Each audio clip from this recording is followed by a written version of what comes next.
Hi, it's Michael here in the ASP product training room, and in today's video we're going to go into a little depth on the armorer side of things and show you how to replace one or more disc locks in an ASP Talon or T-Series Baton.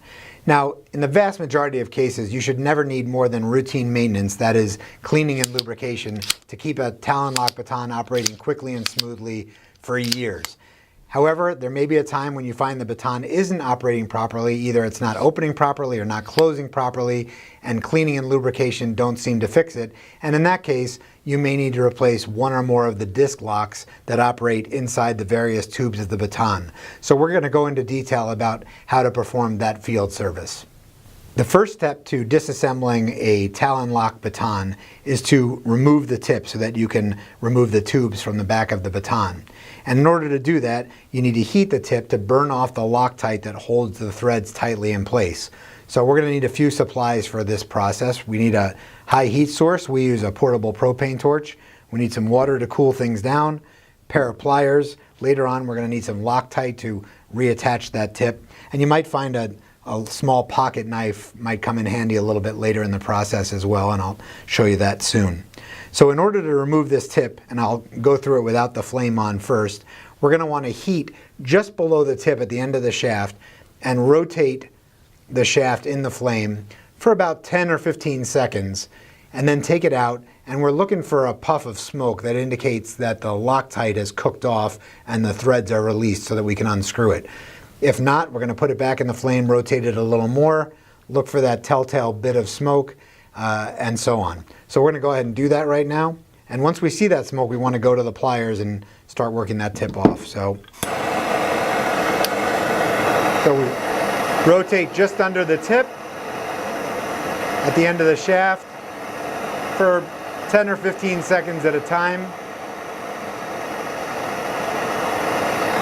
Look for some smoke. Starting there, I'm going to give it a little bit longer, heat it up a little more, and there's some smoke right there. We want to get our pliers, put them on the tip. We'll break those threads free. All right, good, we get it started. You can lose the torch, and once we get it started, you ought to be able to cool it down so that you can go ahead to the next step of the process. Once the tip is cooled down, you can fully remove it. Set it aside. You're obviously going to need it later. And then fully close the baton, unscrew the end cap, and once that's done, you can pull the center and end tube section out from the grip tube section.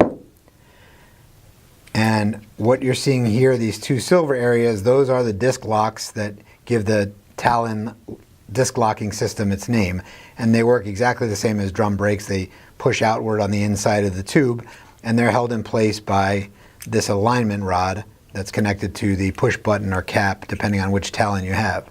So in order to remove these discs, you need to pull the alignment rod out carefully and hold them in place while you do so, or they're going to spring out. So you pull that rod out, and then you're going to have two halves of the disc lock and two springs that come out. And that is the disc lock for the center tube section. To get the next set out, you're going to put the rod back in and pull, and that's going to lock these calipers or the disc locks back in place. Pull the end tube out and go through the same process. Now, for expediency of this demonstration, I'm going to leave the disc locks in place on the end tube, but if I wanted to remove those, I'd squeeze them in place, pull the alignment rod all the way out, and I'd wind up with a smaller version of the same thing that you see right here. So I'm going to put this end tube back in place in the middle tube, and once that is back in place, you can safely pull the alignment rod out because the disc locks are captive inside that tube, and we can go to work on just this set of discs. So we're going to take this one half of the disc lock, and we're going to put it in this slot so that the gap, the open space, is facing the end of the tube, so that when they interlock, you can see here hopefully, they're going to interlock like that. Now here's where it gets a little tricky, and you may have to be patient and practice a little bit. These two little springs have to sit in those detents, and you might find a pocket knife or even a toothpick some people use to get those to seat in the right place, maybe tweezers. And once they are seated,